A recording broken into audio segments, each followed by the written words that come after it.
at you live, baby, from somewhere on this planet. It's the last laugh with your host, King Joker. Let the good times roll.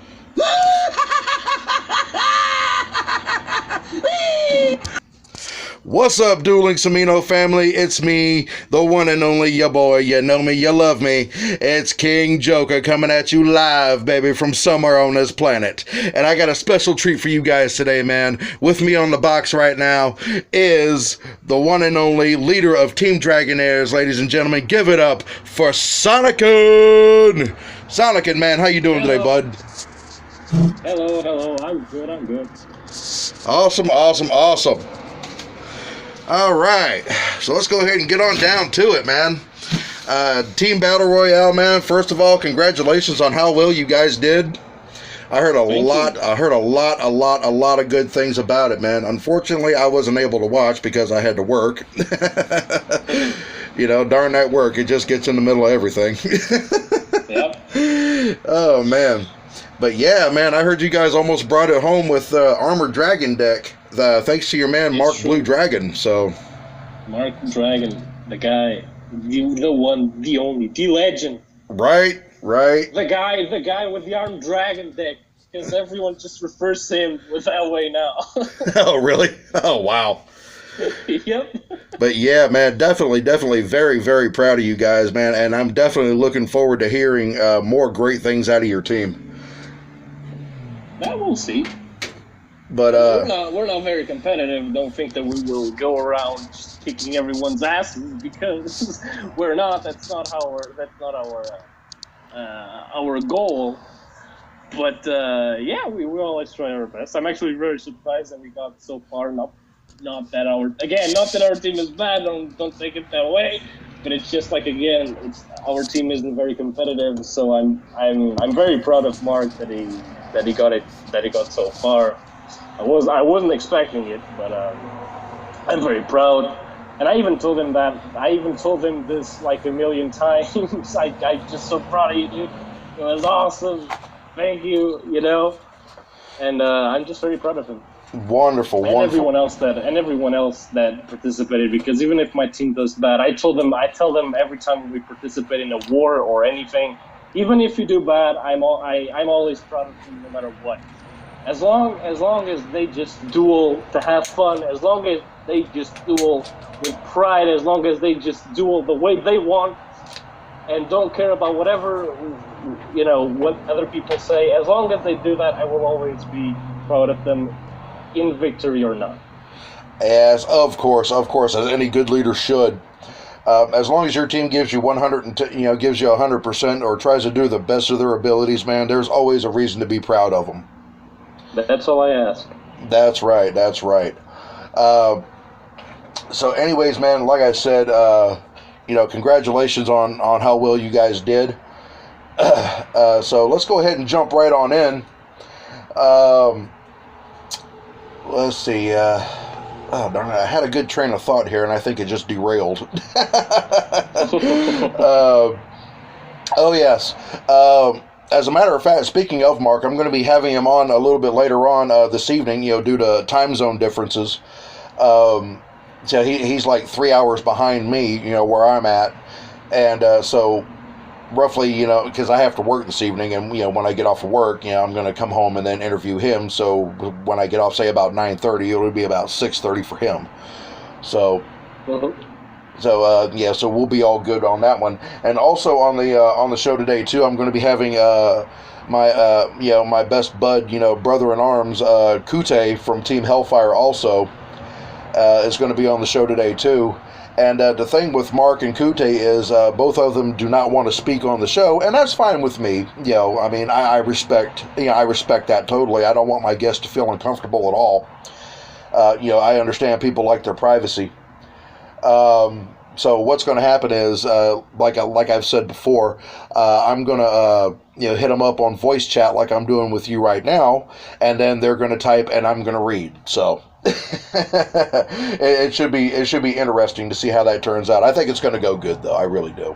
It's as if they were there. And that's right. There you go. See? So, like I said before, it's a win-win, buddy. Yeah. So, one of the things I want to talk about today is tier ranking.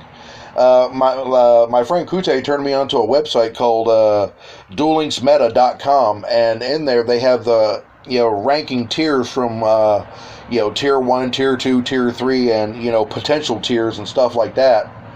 And when I looked at the tier 1, the actual surprising top tier was Amazonas. And I think coming in behind that was Spellbooks, I believe. And then Sylvans. Yeah. And it was actually quite an eye-opener. Amazonas, I mean, they took a big margin of the percentage. I think it was like 70-something% or something like that. Amazonas, it's an interesting deck because a lot of people give Konami a bad reputation when it comes to events, right? Because the main card, well, the second main card, I think, the main playmaker of that deck, which is Amazon Princess, or I think that's the name, that card came from an event. And when that event came up, I looked at the cards, I looked at Amazonas Princess, and I was just baffled. Like, why is this card so good? Why is this card so good? This card is just gonna make, because before that, Amazonas were already decently good because of what's the trap called? Ambush or whatever. Oh, I can't remember them. What's the trap called? I can't think of it off the top of my head. I don't have the deck list in front of me, unfortunately, which is something I need to work on, folks. God, this is Amazonas. Whatever the main trap card that they have. Before that, the trap card was very good. Guns Blazing. The YouTuber made a video about it. Everyone was like, "Wow, this is so good!" And then Amazonas Princess came up and then, "Wow, this deck is just tier 1." And I was like, "Well, yeah." Because, like I said, when that card came up, I was just wondering why is this card so good? It's a card from an event. It just made the deck just so unbelievably good. So it's quite surprising. So the next time an event comes up, and you think, it's just gonna be bad cards, well, think again, because it might just turn into a second Amazonas. That card is really good. I really like that card. Right. It's a free card. I mean, have you thought about that? Like, it's the main card of the tier 1 deck, and it is a free card. It is a card that you cannot buy with money. I know, that's what makes it so great. Yeah. I think that came from a Super My event, didn't it? Yeah, it was. Super My. No, it's called Elegant My. Oh, Elegant My. Yeah, excuse me. I got that confused with Super Joey. Sorry, folks. Yeah. But yeah, Elegant My. Actually, I got a pretty fair, decent amount of good cards from Elegant My. Among which being Amazonas Princess. I myself am not an Amazonas player, but I do think I might start to take it up now. Oh yeah, it's pretty good. It depends. Like, there's the new Amazonas Queen. Mm-hmm. I think it's the card. If you have that card, like the build that I use is without that card. You can build a deck with just Amazonas Princess and the Onslaught or whatever the trap card is, and then just a bunch of. The deck is pretty flexible. You either use. You have to use 3 princesses and 3 swordswomen. That's and 3 of the trap card. That's the core. But after that, it's actually pretty flexible. You can either use 3 tigers, baby tigers, I mean, or whatever the name card is. You can either use, and on top of that, you can either use 3 combat women or whatever the card is, where it has the same stats as sword woman. But it just doesn't. It doesn't receive. You don't receive any battle damage from it. That card, it's pretty flexible. And then after that, you just add tag cards. But if you have Amazonas Queen, if you have the deck like that without Amazonas Queen, it's already very good. But if you have Amazonas Queen, it just makes your deck just 100% better. because the problem, it's not a problem. The good thing about it is with Amazoness Princess, you can actually bring out, which is something that I actually didn't even think about. You can actually bring out Amazoness Queen, and if you bring out Amazoness Queen, it's just so unbelievably hard to deal with Amazoness. So if you have a good Amazoness build without Amazoness Queen, it's good. It's very good. But if you have Amazoness Queen, you have a tier 1 deck. So that's interesting. Right on, right on.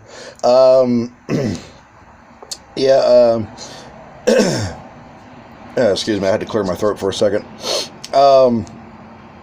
Honestly, one deck that I think that was bringing up the bottom of the tier 3 was Sylvan's. And Sylvan's, man, I mean, well, like I know I've said this before in my previous blogs, man, but Sylvan's pretty much, they play themselves. I mean, it's almost, for lack of a better word, like cheating. Yeah. So, like when I was speaking with Litsu a few nights ago, we were sitting there discussing that, and he was he, like myself, is surprised nobody's using it to rocket the King of Games yet. But I feel it's only going to be a matter of time before that actually happens, if it hasn't happened already. I mean, to be honest, I would really rather just rely on my own skill and my own decision making rather than, have the deck play itself and just do the work for me. And man, that's like the height of laziness. I mean, come on, man. Yeah, that's true. But if you wanna if you wanna play. The problem with PvP nowadays, and me personally, why I just cannot bother to get. I got to King of Games once, and after that, I just couldn't bother because it's so boring. The games are so stale, and there's, like you said, there's just no skill involved. It depends on the deck. There are a few decks out there, Gear Gears, for example. Play Gear Gears, it's very fun. You can play around with back row as it was back in the day. But that's the problem with Yu-Gi-Oh! Duel Links in general when it comes to the PvP, especially at high ranks. The decks, the cards that Konami has had, it doesn't really take a lot of brain power to know how they function and function with them. Like you said, Sylvans play themselves, but there are other decks that play themselves. You have Master Hero Anki that also almost play themselves. You have spellbooks. I don't think they play themselves as much, but it gets there sometimes. There are a few games where you just play against spellbooks. They just wreck you so hard. And you just stay there like, what can I do? Yeah.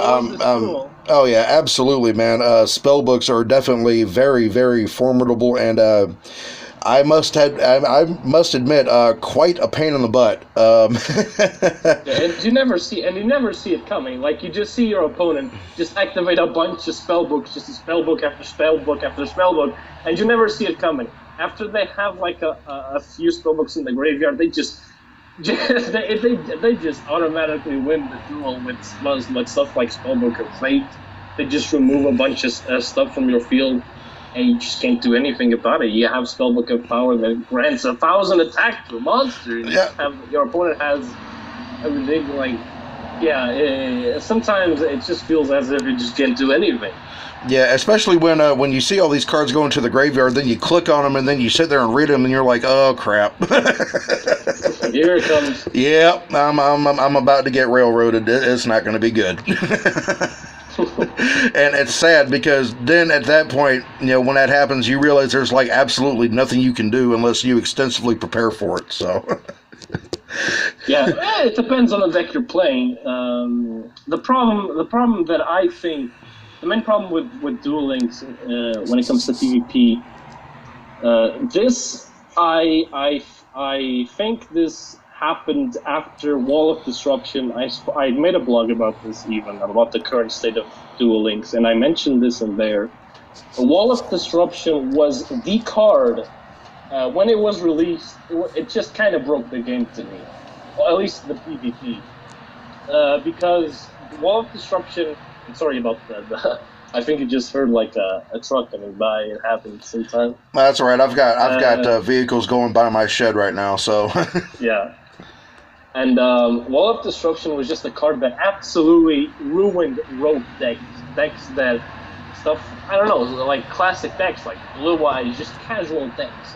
After Wall of Destruction was released, you just could not use those decks. And after the release of that card, Konami just kept the same thing going. Nowadays, you cannot use, if you want to win, especially at high ranks, you cannot use casual decks. It's literally just not possible, and I really don't like that because it limits the kinds of decks. It just does so much wrong to the game. It limits the decks that you can use. It limits the moves that you can do in the game itself, in the duel itself. It limits the fun you can have. It limits the skill that is needed. It limits just so many things.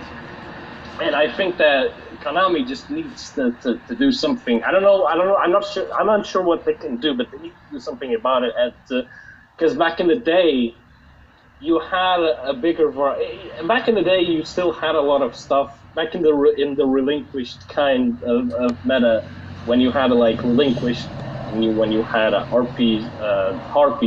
Oh yeah, I remember when those came out. Yeah. Yeah, even back then, the meta was still pretty small, but you could still win with a few decks. I remember when I started playing, I had a Blue Eyes deck, and I could still win. I personally, when I got to King of Games, was with a Dino deck with Rex, with the Dinosaur Kingdom, and it was fun. I actually had fun getting to King of Kings. It was not a chore. It was fun. I had fun. I was excited to go into PvP. I was excited to go up against other players because the duels were more involved. You actually had to respond to your opponent. Your opponent had to respond to you. Right. There was a lot of core involvement in the duels. I also mentioned this before. If you had a mirror match between two Rex players, it was amazing because it was just like chess. It was as if you were playing chess. It was amazing. I loved it. You had to read your opponent's back row. Your opponent had to read yours. You had to decide when to attack, when not to attack. And after Wall of Disruption came about, it just ruined that. Yeah. I think it's sad. It is. As a matter of fact, speaking of Rex, that's actually one of my best decks. Is my Rex Raptor deck because I run a Jurok deck in it. And I like Juroks. They're actually pretty formidable and very effective. And unfortunately, that was a deck I got beat with. But I mean, I put up as good a fight as I could. I mean, I think the duel went like 14 turns. Oh, that's really good. Yeah, especially going against a spellbook deck. Yeah. But yeah, ultimately I ended up losing that deck. But yeah, I definitely see what you're talking about with the Rex decks. Because I mean, like I said, I run a Jurok deck, and I keep a trap jammer in there just in case. Somebody wants to pull out a Wall of Disruption. I try to make sure and keep a trap jammer in my decks, just in case. Yeah, but if you make a deck that just prevents something from happening, you just won't succeed because nowadays, like I think I said this before, decks do one thing. Each deck does one specific thing, and they, especially in extremely, like in King of Games, even higher than King of, like when you have stuff like KC Cup, when you have like the qualifiers and the second phase when there's like the best players out there. Yeah. Throughout the season, they switch the decks that they're playing because it's actually, I think I would have fun around there because the players in there, they actually like they analyze the decks that there are people using, and then they change the decks to counter the other cards that the people are using. That's why I remember again Guns Blazing. I mentioned it before, I think, and he said in the I think it was in the previous KC Cup, the reason why he didn't get to number 1 in America is because he mentioned this, is because there was a shift in the meta. Right. Players started using other cards. And where was I getting it? I actually forgot. I got so much off track that I forgot where I was going with this. Yeah. What were you saying? Yeah, right. There's that derailment again, daggone it. Yeah, that happens to me sometimes. Oh man. But yeah, I see what you're saying. I remember what I was saying. You were saying that like you have Trap Jammer to stop wall of disruption. If you have that, the problem with that and the reason why again the game is so stale is because if you do that, then you won't, like, that Trap Jammer could have been something, could have been a card that would help your strategy, the thing that you want to do. And again, in a Rex Rector deck, it works because it complements the weakness of your deck. That's why I suppose you added the card. Right. Right, because exactly. But in against meta decks, that doesn't work anymore, because you have to have this set strategy, and the strategies that the meta has, the decks that the meta has.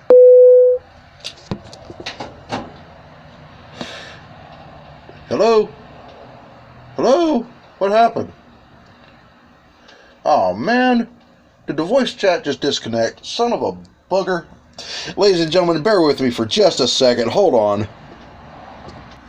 Okay, Sonic, I'm very sorry about that. Apparently we got disconnected, but we're back now. So, as you were saying. Yeah, I was saying that, like, you have, when it comes to strategies, the decks that you have in the meta, they do so much.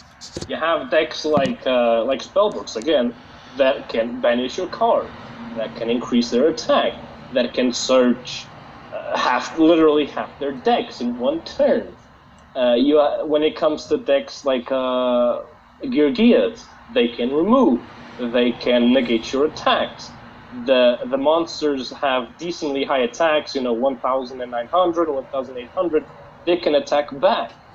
And the decks nowadays, they do so much more that if you use something so simple as a Rex Raptor deck, which is just, attack and then use backrow to protect yourself. If you do something like that, it's not good enough anymore, and it's weird. The reason why that happens is because of power creep, and the best the best proof of power creep in this case is that decks nowadays just do so much more than decks back in the day. You had back in the day Rex Raptor again, that it was pretty simple. You just attack, you had back row to protect your monsters, and that was enough back in the day. And not only was that enough, but that was very good. But now that's not good enough.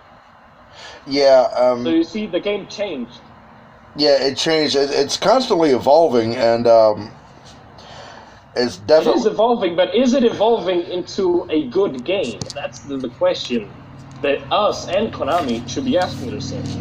Right. Is it evolving into a fun game? Most importantly. Yeah, because most definitely, man, I mean, the one thing I do enjoy about this game is the fun aspect of it.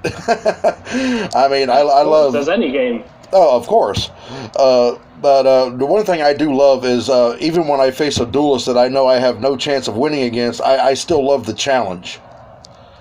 And I love the challenge, and, of course, I hope and pray that, through some miracle I'll beat this, whoever I'm playing. But if you believe in the heart of the cards enough, you... Yeah, believe it or not, in the heart of the cards. I've actually had a few heart of the card moments on this game. It happens. It does happen. And, when it does happen, you're like, yes! You're like, yes, your butt's mine now, buddy. But, yeah, man. But as far as facing other duelists, man, I love the challenge.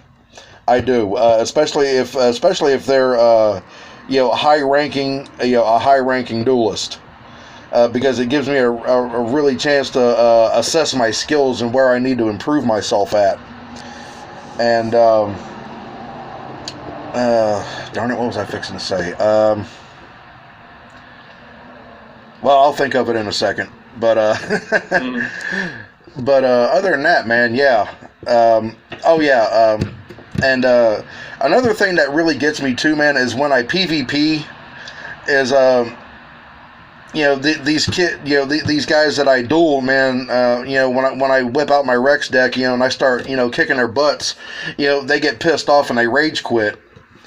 And I'm like, man, come on, myself, personally, I don't quit. I never forfeit. I never surrender. Even if I'm going to lose, I will fight to the bitter end. But I don't know, man. It just seems like people that rage quit, man. They're like I honestly don't know how I could word that correctly without getting banned. Yeah. Well, it's not just the case of sometimes, rarely I do surrender, but it's simply just to not waste time. Because, again, like I said, there are just a few decks like Spellbooks. Sometimes it just gets out of hand. When you have one card in your hand and your opponent has two monsters, each with almost 2,000 attack and 2 back row, I don't know. When I look at when I pictured the deck list of my deck, right? When I pictured the cards that I have in my deck, and I imagine because this is also something that is very useful when it comes to duels, is when you're about to draw, you think, what is in this scenario when you look at the field, you think, in this scenario, what is the card that would be the most useful to me? And in cases where your opponent is just overwhelming you so hard, you just look back at your deck, and if you just don't see any card at all that could save you from that situation, then what is there to do? Because when it comes to PvP, when it comes to climbing the ranks, a lot of decks, I'm not decks nowadays, but especially back in the day, the decks that prevailed, the decks that were very good, were mostly consistent decks that were strong, but that were also consistent. Those were the decks that were really good. Because right. To climb, you have to play a lot. Of course. For example, to get the silver to plat, let's say you need to play 50 games. And what matters in those 50 games is a good deck that is consistent. Because the longer you play, the higher the chances of you doing something wrong, or the higher the chances of you drawing something that you shouldn't be drawing. And if you have a consistent deck, then that risk is lower. And or at least back in the day, I'm pretty sure even nowadays that still counts. You want a deck that can decrease that risk if you want to climb. If you're already at King of Games, or if you're in the KC Cup, then it's different. But if you're Plat or Legend, mainly Plat, and you want to get to King of Games, you want a deck that can reduce that risk. Then it depends on your collection as well, the collection of cards you have, because right. Not every person has started. Among many people, I've been playing this game since literally day one, at least from when it was released in Europe, because it was released sooner in other places. People like me, even if I'm free to play, I've never wasted a dime in this game, and my collection is pretty decent. That's only because I've been playing since the beginning. A lot of people that haven't been playing, they have a pretty bad collection, and they just can't have the tools to build this consistent deck. But consistency is also pretty important when it comes to because if you're climbing, if you're really into PvP, then you really have to think, what am I doing in PvP? I'm dueling a lot, so I want a deck that can be good at this fact. In fact, I'm dueling a lot. What is the deck that can help me uh, in a lot of duels instead of just, in some duel. You know what I mean? Oh, if you have a deck that is very strong, yes, you're gonna win. But is it gonna win every time? Yeah, that's the thing. Usually, my Rex deck usually wins about 9 times out of 10. So I try to make the most out of that I can. But I mean, I don't have just a Rex deck. I mean, I have a Sylvan deck, and I've got this and that and the other. So I definitely try to make the most out of all of them, and I'm always trying to constantly improve my decks. Oh boy. When it comes to it, you have when you're dueling, you have to get better at 2 things. You have to get better at your own skill, at the knowledge that you have of the game, and you have to get better cards. And there's 2 things. When it comes to your personal skill, it's mainly knowledge. It's mainly different tricks, I guess I can say. For example, reading your opponent's back row. That's a skill that's very important. It's first, the player skill, Right. For example, learning how to use cards in the damage step. That's also very important. You have that skill, and then you have the collection, you have your deck. And you have to get both of those if you want to. You have to take both in mind, because a lot of people just want to get better cards, just want to get the best deck. They just want to get a tier 1 deck. But if you don't have the knowledge, the game knowledge to back up that deck, then you're just not going to get far. You have to excel at both things. Yeah, I absolutely agree with that 100%. And another thing that actually kind of pisses me off a little bit is the fact that it is so hard. Say if you get a new device or a new phone or something like that, and you have a pretty extensive collection on your previous phone. I don't understand why Konami has to make it so daggone hard to transfer your account from one phone to another. I haven't tried that, but it shouldn't be easy. I think you can just back up the data to the Konami to your account, and then you should do it normally, I think. Yeah, I've tried that, and it from what I've tried, man, I mean, it's a no-go. So I don't understand what the deal is, but Konami, if you're listening, please make it a little bit easier.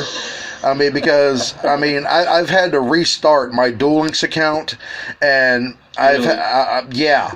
Oh yeah, I mean, major. Really sad. I'd probably stop playing if I had to start from zero at this point. I'd probably stop playing. I'll be honest. I don't think I would stop playing. I'd be pretty pissed off about it, to be honest.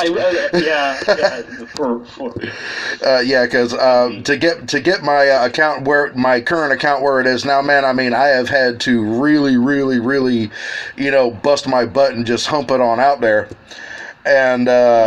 and right now, I mean, I have a pretty extensive collection, and as a matter of fact, my card collection now is better than the one I had before.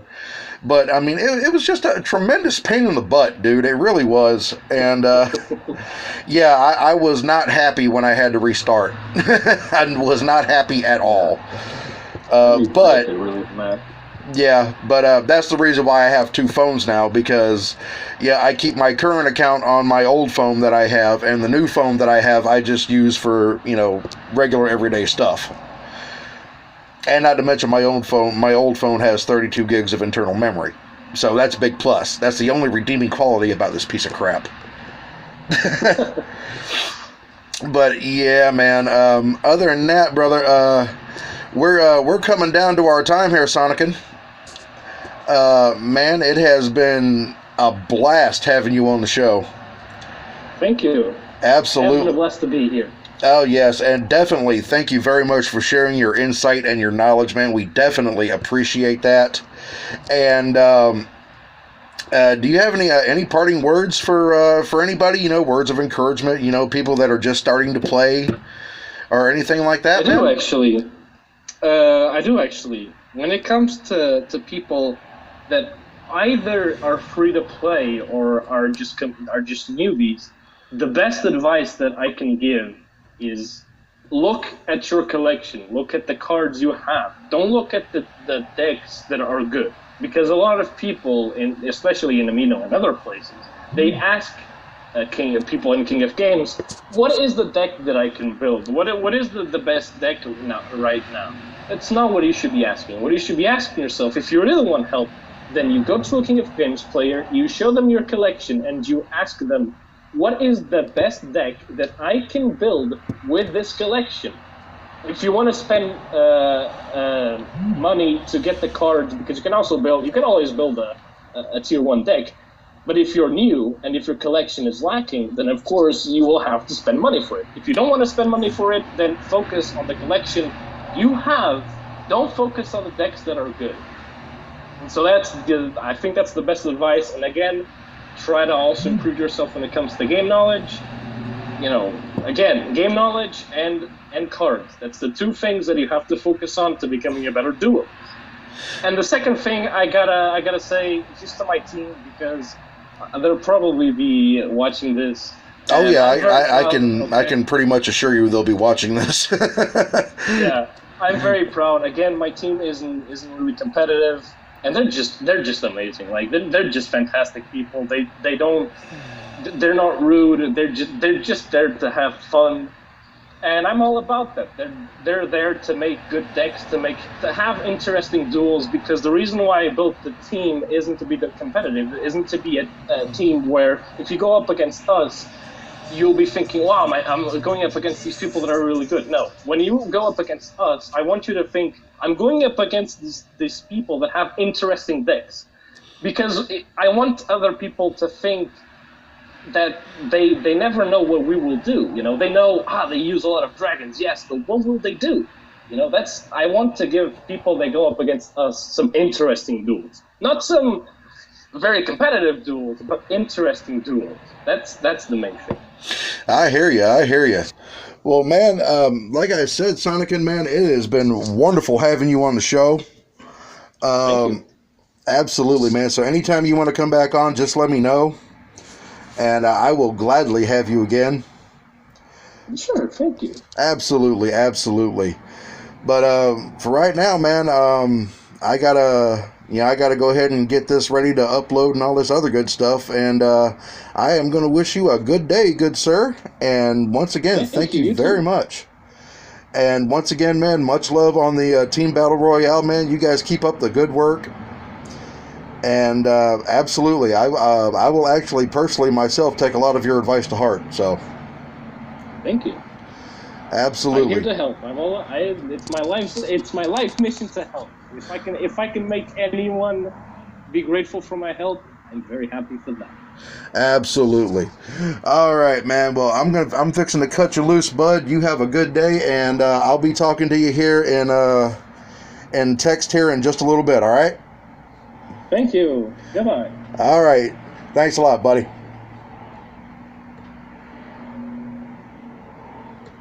Turn it off. All right. Ladies and gentlemen, that was Sonican from Team Dragonair, the leader of Team Dragonair. Awesome guy. Thank you for coming on the show, Sonican. Bro, that was very, very, very educational, and it was a genuine pleasure to talk to you. All right, coming up later on today, man, hopefully, finally, excuse me, let me, oh, good Lord. Okay, let me adjust my face. All right, folks, like I was saying, later on today, I'm going to be, I will have Kute on the show, as well as fellow Team Dragonair teammate to Sonican, Mark Blue Dragon. I will be having him on later on this evening. Excuse me again, there I go with the burps. Oh, good God. But anyways, man, upcoming, I will be having, tomorrow, as a matter of fact, I will be having Boomshot. Yes, that's right. You heard me correctly. Boomshot. And then I believe it's either Wednesday or Thursday, I will be having Mirage from Team Ultima. Very, very nice person, man. Very, very nice lady. And also for my season finale, ladies and gentlemen, that's right, I'm going to have a season finale, which means there's going to be a season 2.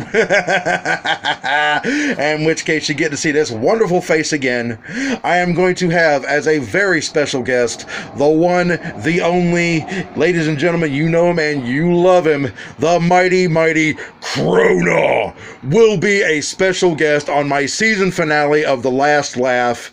But for now, until I talk to y'all again later on today, it's your boy, King Joker. Much love to all of you, my Duel Links Amino family, man.